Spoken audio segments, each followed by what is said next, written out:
자, 안녕하세요. 공정보건을 담당하고 있는 김희영입니다. 혹시 여러분들은 롤스의 불평등이론?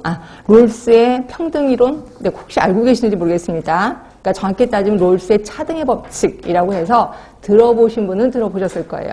자, 우리 태어났을 때 모두 똑같은 출발점은 아니죠.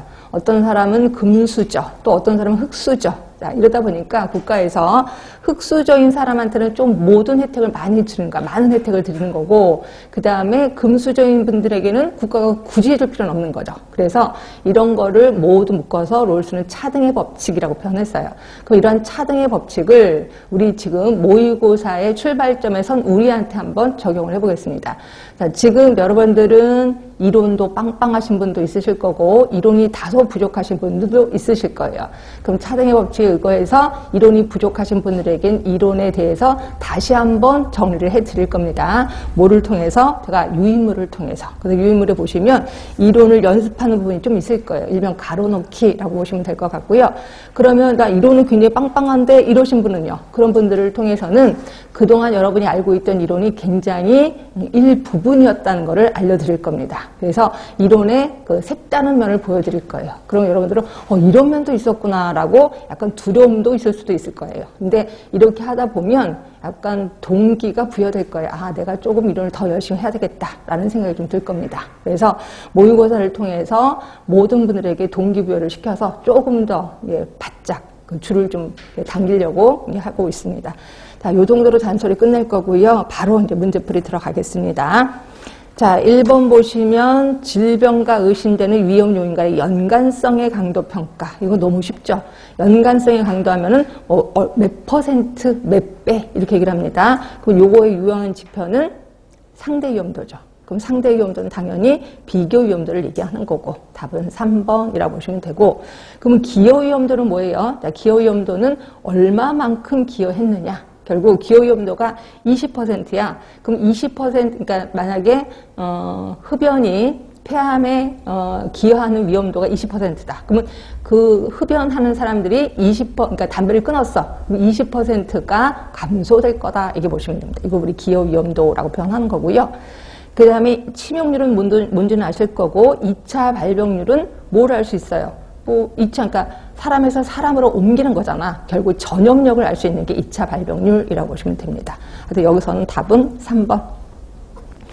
자, 2번을 보시면 인체 방열작용에 영향을 미치는 요인. 그래서 방열작용이라는 거를 처음 들어보신 분들도 계실 거야. 자, 그런데 보기를 보니까 뭔지 알 것 같아. 기온, 기습, 기류, 복사열. 우리가 읽고 있는 뭐예요? 온열 요소를 얘기하는 거죠. 다시 말해서 인체 체온 조절에 영향을 주는 온열 요소. 요거를 방열작용이라고 하는 거예요. 그러니까 방열작용은 열을 내뿜어내기도 하고 열을 내뿜어내지 않는 그런 작용을 얘기하는데, 날씨가 추워. 그 열을 내보내지 않겠죠. 또 날씨가 더워. 그럼 열을 내보내겠죠. 이런 것들 방열작용이라고 하는 거고, 결국 온열 요소를 묻고 있는 거예요. 그래서 여러분들은 문제가 좀 낯설더라도 보기를 보면 이걸 얘기하네 라고 금방 알 수 있어야 된다. 답은 3번이 됩니다. 자, 3번 같은 경우는 지금 코로나19 때문에 이게 좀 문제가 계속해서 끊임없이 나오는 게 이 부분입니다. 그래서 다시 한번 환기시키려고. 자, 감염병 예방법에 따라서 감염병 위기관리 대책에 포함되어야 할 사항이 아닌 것. 이건 우린 기출문제로도 연습을 충분히 했었기 때문에 답은 금방 나와야 돼요. 답은요? 1번입니다. 자, 1번. 이것도 혹시라도 모르실까봐 유인물 갖고 왔을 겁니다. 자, 유인물 들어가기 전에 제멜바이스라고 해서, 이건 우리 책에도 있긴 하는데 다시 한번 보려고요.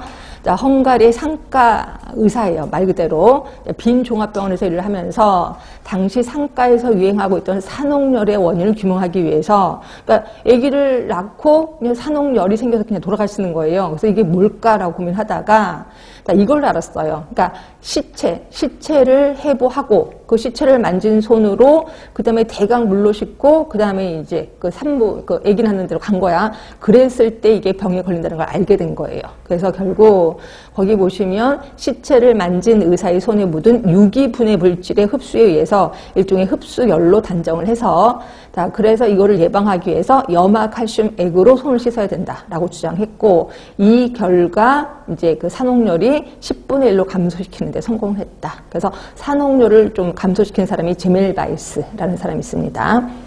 그 다음에 3번 아까 말한 대로 감염병 예방법, 감염병 위기관리 대책의 수립 시행입니다. 두 사람이 같이 합니다. 보건복지부 장관, 질병관리청장이 확산 또는 해외 신종 감염병의 국내 유입으로 재난 상황에 대처하기 위해서 다음과 같은 위기관리 대책을 수립합니다. 자, 밑에 동그라미 2번 밑에 1번. 자, 재난 상황 발생 또 해외 신종 감염병 유입에 대한 대응 체계, 기관별 역할. 그 다음에 2번에 보시면 여기 이제 보기에 나왔을 거예요. 재난 및 위기 상황의 판단, 위기 경보 결정, 관리 체계. 자, 그리고